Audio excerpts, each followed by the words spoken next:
আলহামদুলিল্লাহ, আজকে নিজের জন্মভূমি এলাকায় আসলাম, নিজের জন্মভূমি বাড়ি থেকে আসলাম, আইসা আপনাদের সাথে শেয়ার করলাম।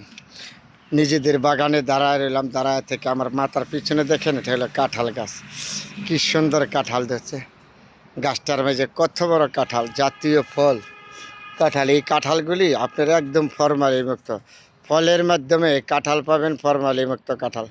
কাঁঠাল খাইলে অনেক, কাঁঠালের গুণগান বলে শেষ করা যাবে না। কাঁঠাল আপনার যেমন শরীর ভালো থাকে, স্বাস্থ্য ভালো থাকে, বিভিন্ন রোগের থেকে কাঁঠাল একটা অন্যরকম ফল আমাদের বাংলাদেশে। তাহলে আমাদের নরসিংদী জেলায়, যে কোনো জেলায় বলেন, আমাদের নরসিংদী জেলায় বেশি পাওয়া যায়। তার মানে কি জানেন?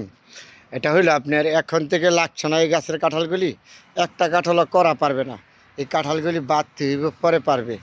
আর অন্য অন্য জায়গায় বাওয়াল, চট্টগ্রাম, গাজীপুর তো করা একসাথে কাঁঠাল 10টা 20টা কাটবে না, একটা কাঁঠাল নিয়ে কাটবে। খুব সুন্দর।